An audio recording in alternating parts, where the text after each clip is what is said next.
नमस्कार, मैं डॉक्टर निकेत जैन, गुर्दा एवं पथरी रोग विशेषज्ञ। आज हम बात करेंगे प्रोस्टेट ग्लैंड के बारे में। अगर आपकी उम्र 50 या उससे अधिक है और आपके पेशाब के रास्ते में रुकावट आती है, तो हो सकता है कि आपको बिनाइन प्रोस्टेट हाइपरप्लेजिया की समस्या हो रही हो। प्रोस्टेट ग्लैंड जैसे जैसे उम्र बढ़ती है तो प्रोस्टेट ग्लैंड की साइज भी बढ़ने लगती है और यह पेशाब के रास्ते में रुकावट पैदा करती है।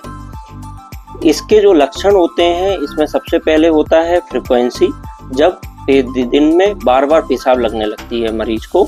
और उसके बाद होता है नॉक्चूरिया, जब रात में 2 या 2 से अधिक बार मरीज को पेशाब के लिए जाना पड़ता है, जिससे पेशाब की रात में मरीज की नींद डिस्टर्ब होती है। इसके अलावा अर्जेंसी में जैसे ही मरीज को पेशाब लगती है उसे तुरंत ही पेशाब के लिए जाना पड़ता है, वो पेशाब को होल्ड नहीं कर पाता। अगर मरीज बस से आ रहा है या गाड़ी से ट्रेवल कर रहा है तो उसको गाड़ी रोक के या बस रुकवा के तुरंत पेशाब करना पड़ता है, अदरवाइज कुछ बूंदें पेशाब की कपड़ों में ही छूट जाती है।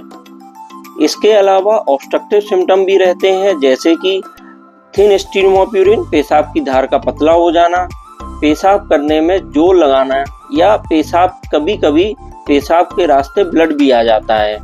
इसके अलावा पेशाब करने के बाद मरीज को ऐसा महसूस होता है कि उसकी पेशाब की थैली पूरी तरह से खाली नहीं हुई है।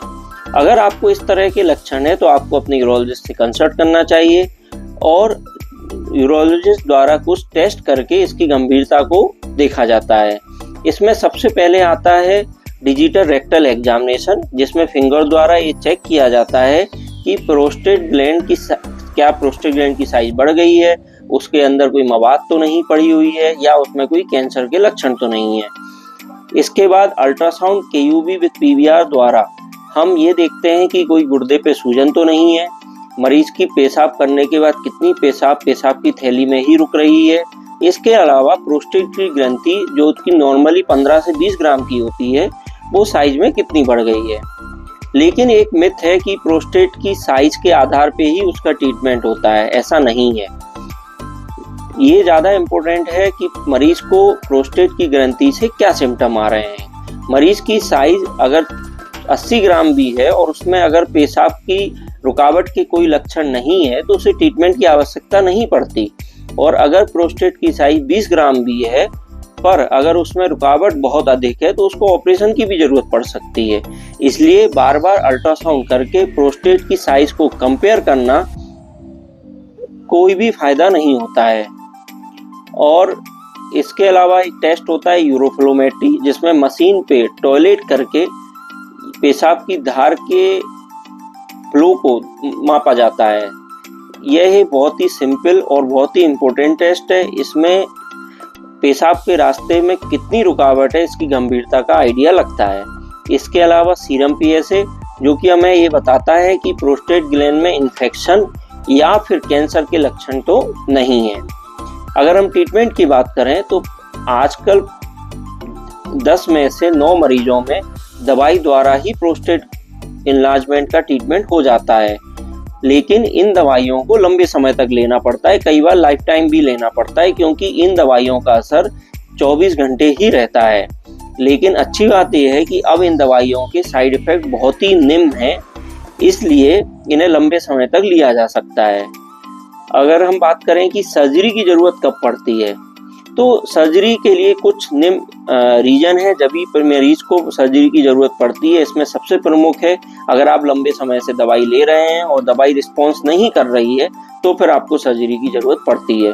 या तो पेशाब में रुकावट की वजह से पेशाब की थैली में पथरी बन रही है तो आपको ऑपरेशन की आवश्यकता पड़ेगी, या गुर्दों में सूजन आ रही है जिसे हम बायलेटरल हाइड्रोनेफ्रोसिस बोलते हैं, जिसके कारण गुर्दे के फंक्शन में कमी होने लगती है।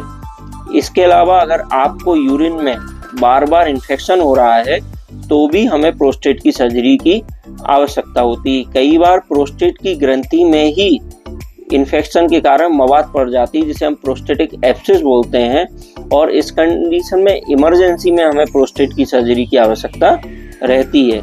इसके अलावा पेशाब में खून आने पर भी सर्जरी कराना होता है।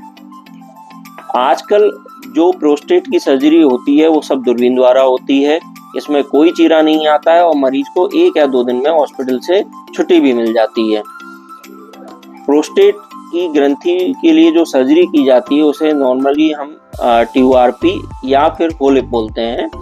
यह डिपेंड करता है प्रोस्टेट की साइज के ऊपर। तो अगर आपको इस तरह के कोई भी सिम्टम्स हैं या इस तरह की कोई भी समस्या है तो सही समय पे अपने यूरोलॉजिस्ट से मिलें, जिससे अर्ली स्टेज में ही उसका ट्रीटमेंट किया जा सके। और यह ध्यान में रखें कि प्रोस्टेट की साइज किसी भी तरह से बहुत तेजी से कम नहीं की जा सकती है।